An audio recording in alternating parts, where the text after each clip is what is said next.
Hi, everyone, and welcome to the first episode of Govs on the Go Alumni Edition, a new podcast featuring alumni from the College of Arts and Letters here at Austin Peay State University.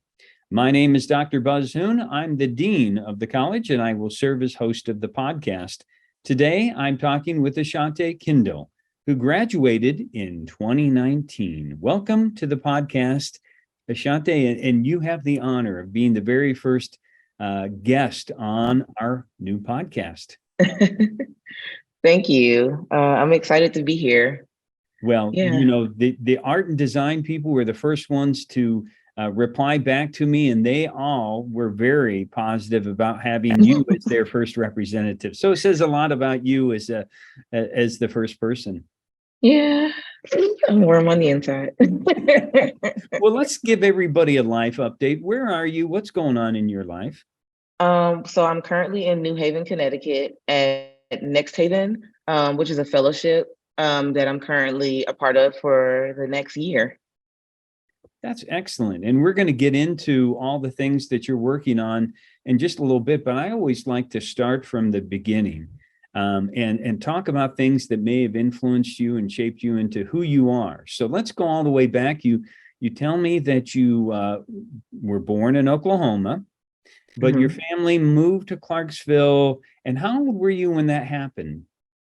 I moved to Clarksville when I was 4. So I know a lot of people don't know that I was actually born in Oklahoma on a military base. Oh, okay. And then from there, I lived in New York for a little bit with my grandma while my parents went to Germany. And at the age of 4, I moved to Clarksville. And that's where I started kindergarten, and I was there ever since. So yeah, I just tell people I'm from Clarksville. Okay, that's fair. So let's talk a little bit about what it was like growing up and things that, like, I for somebody that's an artist, I always like to find out, when did you first get the sense that you sort of had that ability? I would say mine actually began through photography. So that's really a lot of the classes that I took at Austin Peay were with photography. And a professor, her name was Susan Bryant. She's retired now. Mhm. But that was kind of it. I used to always just run around with a disposable camera. Um, and so I'm like the person that if there's like an embarrassing photo of somebody I went to school with, I have it. But I didn't know that it was an occupation or you could like do this thing. It was just always something that I loved to do. And then to later find out, like maybe like a year or so ago, my dad just kind of randomly let it slip that he was also really into film photography. And I'm like, Dad, like, why did you never say anything? And I was like, so maybe it was a little bit of that, but yeah, there's always been like a heavy love of photos in my family, even like albums, and they're like posted all over the walls and things like that. So yeah, I consider myself a hoarder of memories. So I think that's kind of where it started. That's a guy like that, though. I think that's a good thing to help not only yourself but to help everyone else remember the past, and that's a good trait, I think. And so you kind of showed those signs of being a creative very early on. Yeah. Yeah, and the parents, they were supportive of that. Oh, absolutely. I always think it's funny to tell people. I remember my dad saying, he was like, I don't care what you do, just be good at it. I don't care if you want to be the manager of McDonald's, just work hard and be, like basically put your all into whatever it is that you want to do. So there was always support for whatever it is that we wanted to do. There was never any, you're going to do this one thing. It was like, figure it out. They never really forced me to do anything I didn't want to do. I'd be like, I want to do this. And they're like, okay. And just kind of to see what my interests were. We did a lot of music in my house. I was in choir a lot. Hmm. And my little brother, actually, who also graduated from Austin Peay, he's a musician. So he's on that side of the art. Um, but yeah, it was always a pretty artsy, music filled house. But yeah, lots of support. Okay.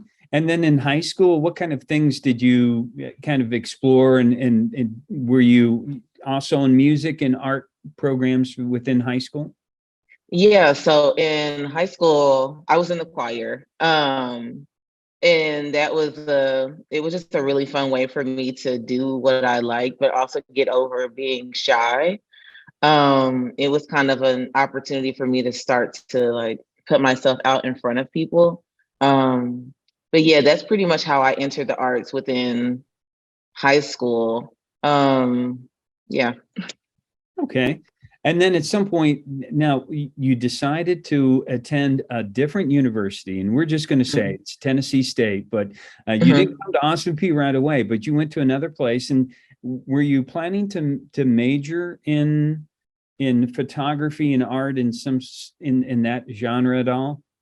Actually, no. So I also really love numbers. So I Oh, was an accounting major when I started at TSU. Um, and I think it was just kind of, I was just like, started doing I was like, what is all this vocabulary? And I just signed up for numbers. I just wanted numbers. I didn't want no LIFO, FIFO, nothing. But I also took a random photography class at TSU my last semester there. And I think that's really what sparked it for me. Um, yeah, but no, I was an accounting major first.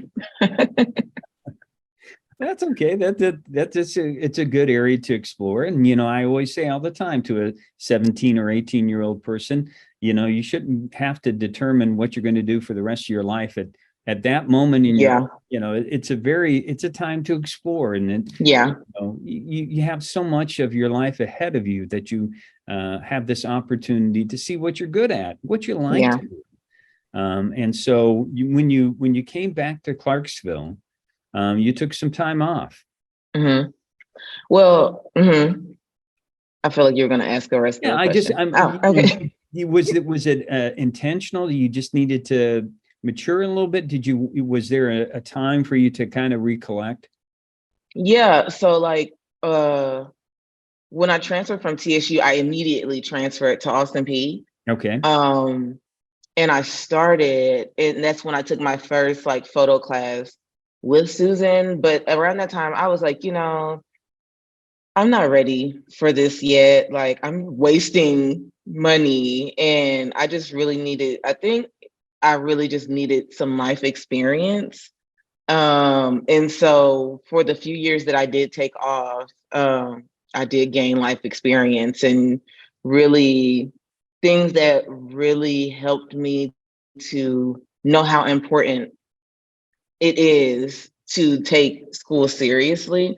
Because I just don't think I was taking it seriously. And I was like, I just had to like make the hard decision and be real with myself. Like, maybe now is not the time for me to do this because I just kept switching majors. At one point, I was like, I'm going to learn French and become a French photographer, or I'm going to do this thing. And I was like, we just got to take a break. And that's what I did. And so then when I came back, technically as a non-traditional student, but I was like focused. Yeah. And I spoke with several of the art professors, and they talk about you had you knew what you're going to do. You had a dedication, and Mhm. so that must have been fairly obvious. You must have been putting that out for the universe to see. Yeah. Yeah. Once I finally decided, I was like, okay, I'm going back to school. And I knew, well, it was kind of weird because I was like, I took all the photo classes and I kind of like maxed out all my photo classes. And so they were like, you have to take something else, Ashante. There's no more photo classes for you to take. You have to try something else. And so I was doing film. So I was already used to working with my hands.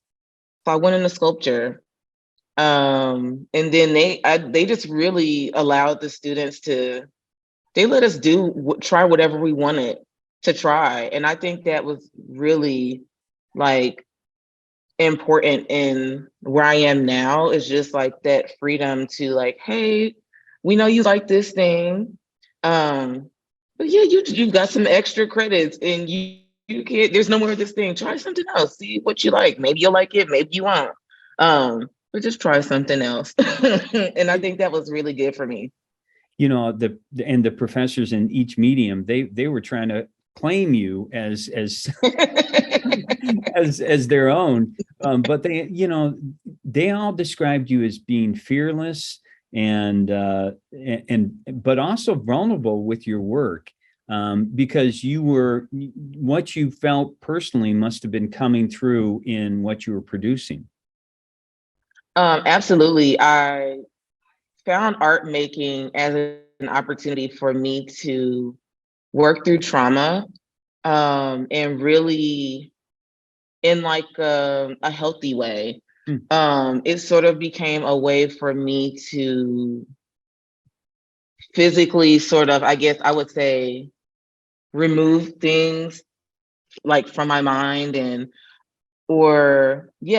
think it was, and I had to learn how to like be vulnerable in that way because I knew I just needed to grow not only as an artist, but personally. And I'm so connected to my work.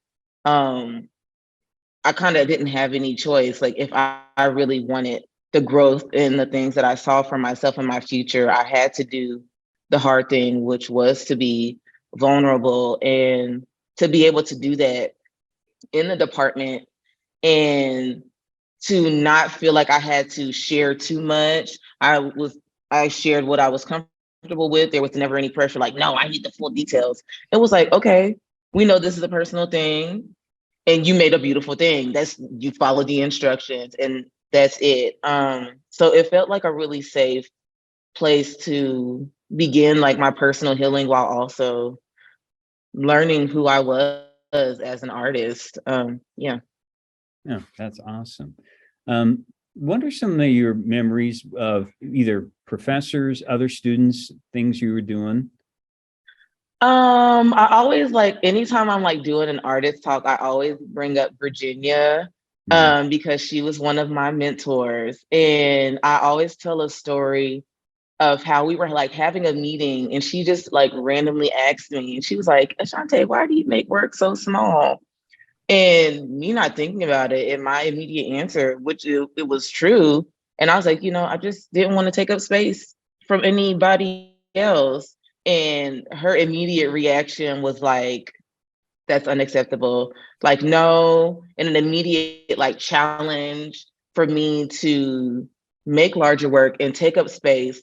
But I don't really know if she ever really realized how it personally also like changed something in me, just within my identity and my existence, and this fear of taking up space and like that challenge really, it really kind of like pushed me to a new level. And it was kind of like it was kind of like a, now your grade depends on you making larger work, and so I was gonna make larger work, and kind of like this, just make the work, don't think about anything else, space will be made for everybody, just make the work. And I think that was always like, I always tell that story even to this day, when I'm like doing artist talks and things like that, because that was just really a really big moment for me. Honestly, I have memories with, I feel like the whole department, like one Halloween, we did like a costume fashion show. Ooh, And Paul was like on the other end, like screen printing, like, we just brought in whatever we had if we wanted a print on it. And it was like a really, really, it felt like a family reunion every day in the art building. And it felt like a home to me. Like I feel like it was the first place I felt like I could just be myself and not have to worry about being judged. Like anybody could just be themselves. And it's like all these people that you would maybe not expect to have and build friendships, they happened in the art department. And yeah, it's really set a tone for my expectations when I go into any other academic areas. and I talk about Austin Peay all the time. Like, you can't get me to shut up about it Thank you. because it's like it set a standard.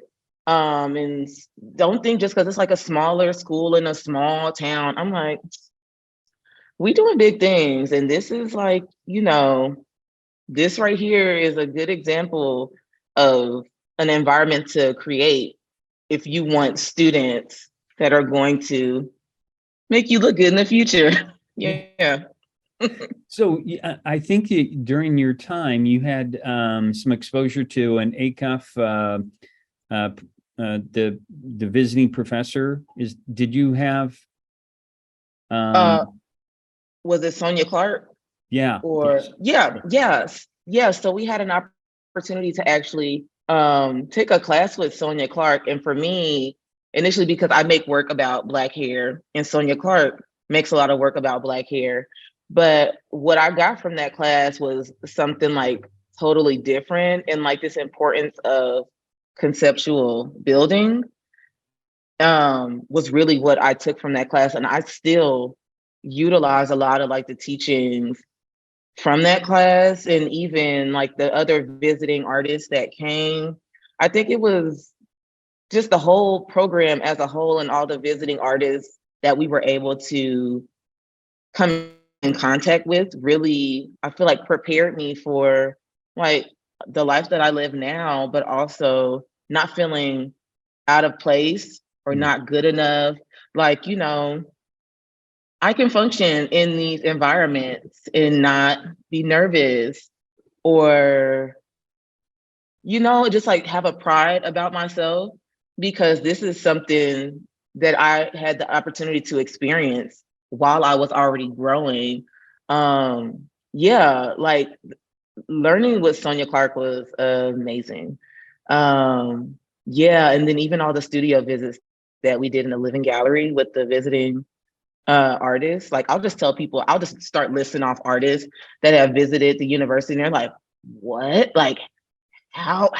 And I'm like, when you're good, you're good. So I like you. I like that you're doing that too. You're really good. And so, one of the things that I think Billy Rankle mentioned is that you made this production that was a portrait of Michelle Obama. Does that sound familiar? Yeah, it was for the collage class that I was taking with Billy. Yeah, I literally did everything. And I feel like with that, like I think with even that specific project, I feel like that was one of the first times I really started to look at painting and artists that painted.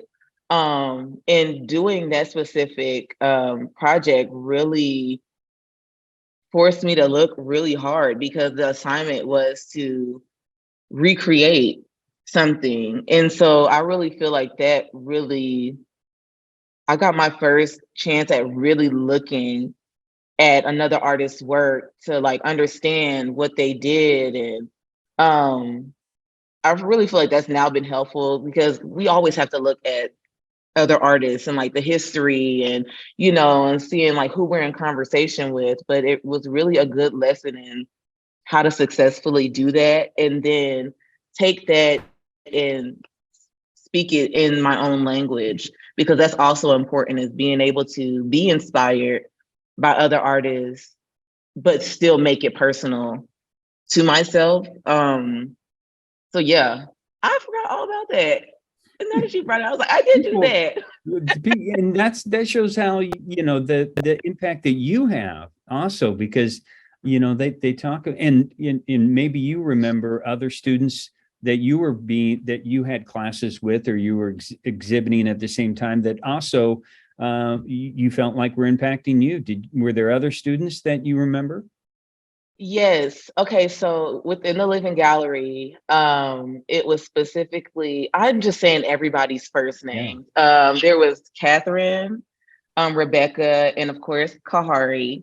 And I feel like, I don't know, we were kind of like just, I don't know. I really feel like Catherine and Rebecca, they were like, I felt like an auntie. I was like, I have to love y'all. And I feel like it was like, I got to a point where I was like, I have to set a good example. When it became apparent that I was like, okay, people are actually paying attention to what I'm doing.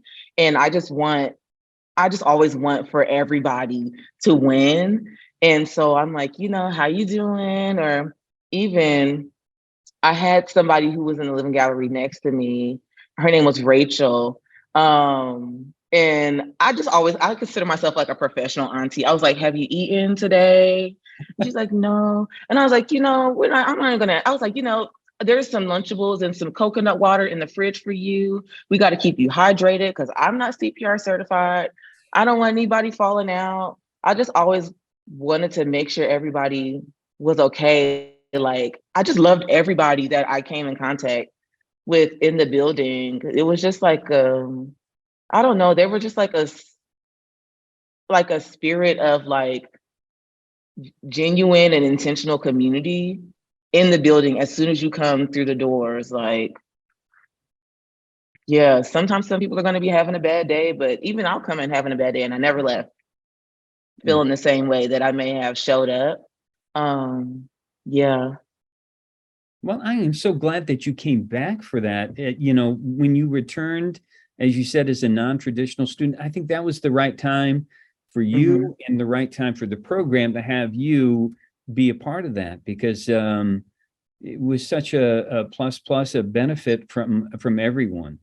And I'm like, I got to experience a new awesome art building. So I was like, I got to see both buildings. Right. And yeah, that new building is awesome. Not to say that the older one wasn't, but the new building's great too. Beautiful. It is beautiful. So then when you graduated, you decide, and let's kind of tell everybody what happened after graduation. So right after graduation, I actually went to a residency called Chautauqua. And that was really great. And then immediately after that, I started grad school at UConn that fall. So things were moving fast. And I was like, I need to keep this momentum that I have from undergrad. I'm just going to keep going. And that's pretty much just what I did. Let's talk about your residency at Chautauqua. Why was that so impactful? What kind of things did you experience? I feel like that continued. It fit perfectly into, like, community is really important to my practice and just me personally. And I feel like Chautauqua was,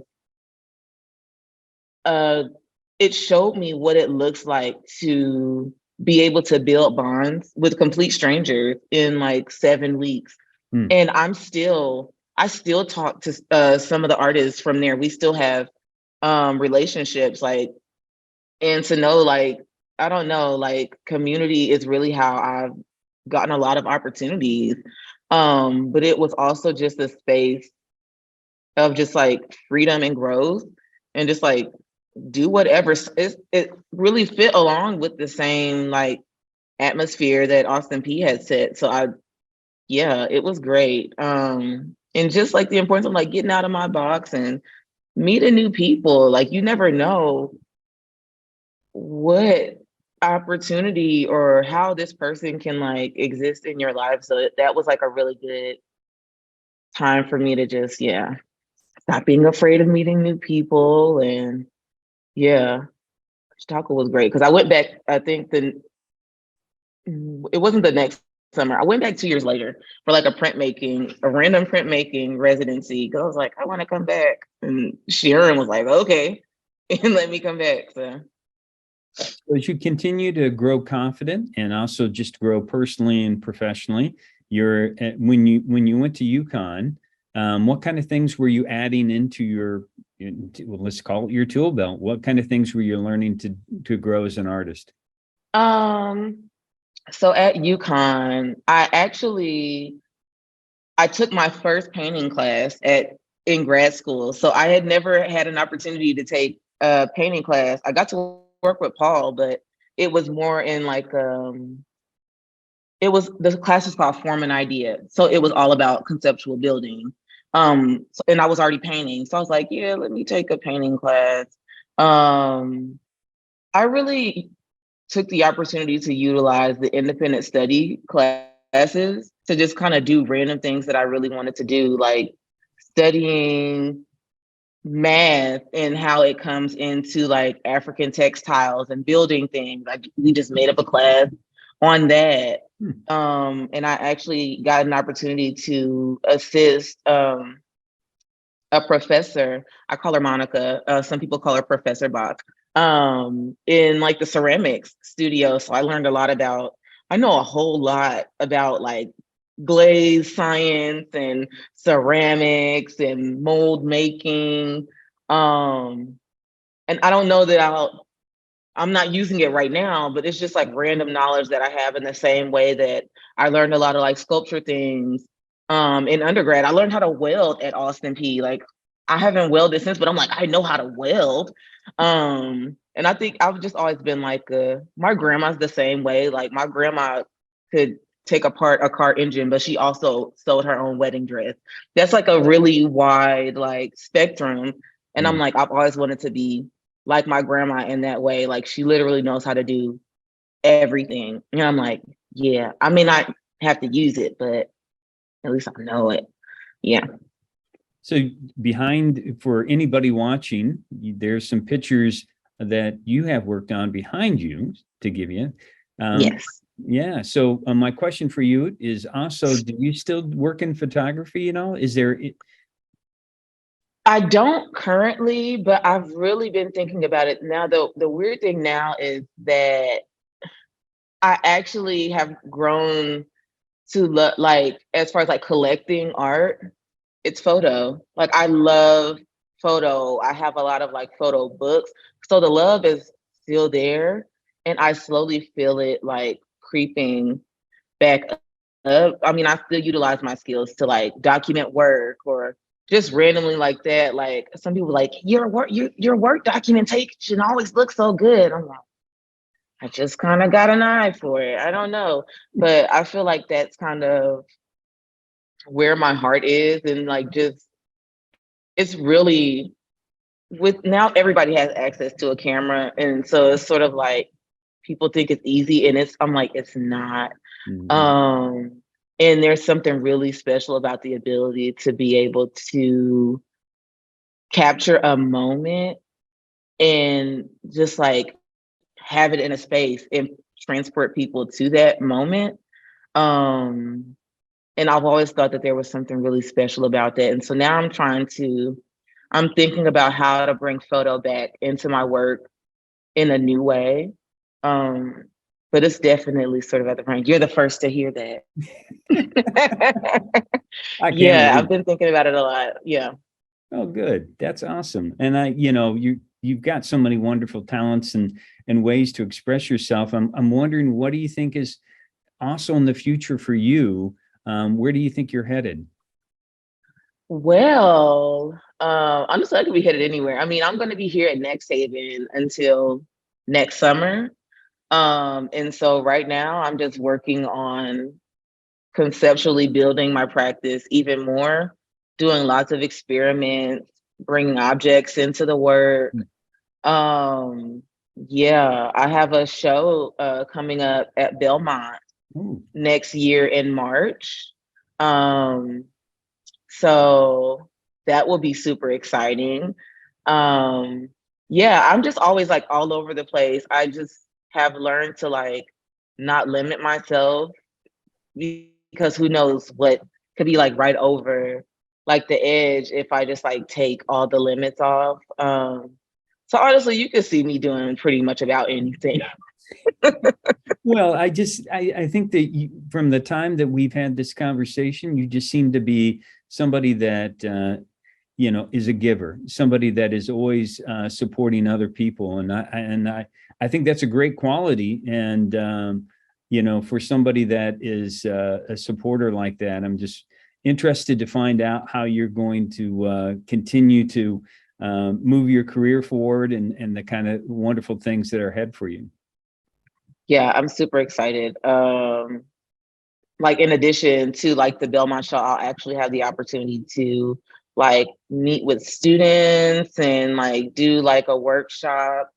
I'll actually be doing 2 different workshops, like, and that's really what, like, when I envision like my career and like years down the line, I would love to, like, my wildest dream is like visiting professor, and I can just kind of like go around Yeah. and just kind of like, because I really think it's important for um like people with knowledge to share that to like up and coming artists. There's just so much that a lot of people like will come out and they don't know. And I think that alone is just like really important. And then also just like pouring into students. Like I just love students. That was one of my favorite parts of being at UConn is I actually got to work with students, whether it was teaching them or assisting the professors and like learning what they're into, because I'm like, I'm a little, we're a little generationally split at this point. Cause I'm like, I've hit my technology limit and everything. And so a lot of the students will be maybe soon like 18 and 21 or something, whereas I'm 32. And I'm like, oh, what's going on with the kids these days? But it's just really interesting to see what they like and how they're expressing themselves. And it just really excites me. And I'm like, I just need to do my part in the same way that, all the visiting artists that came to Austin Peay did for us. I think that's how, because art, the world needs art. When COVID happened, people were still buying art. Yeah. So it's like the arts in whatever form that they take are really important. So I think it's important for me to just do my part, and how to keep that going and like progressing. So yeah. And so if you decide to do that, I hope that you're going to decide to come back to your alma mater here and be a part of helping students around Clarksville. I'm like, come on. Come. Ashante, before we conclude our talk, I always like to talk about what kind of recommendations you might have for a student that was like you, that either took some time off or came back or had this burning desire to express oneself. I would say that if you are a student that has taken time off to come back, like it's never too late. Like I will say, my grandma was still taking college classes till a few years ago, and she's in her 80s now. It's never too late to like hit a reset button. So don't ever feel like, oh, my time has passed. No, that's number one. And I would also say for like, especially current students, utilize the resources that are being provided to you. Like whatever is there, it's not there for nothing.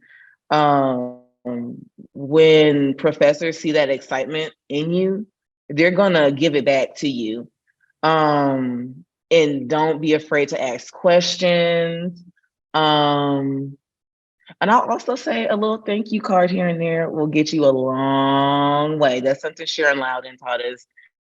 So a little thank you card get you a long way. But yeah, just don't be afraid of like, asking questions, build community, and utilize your resources while you're there. Because they're not cheap to get once you get out. Yeah, those would be like my quick off the top of my head.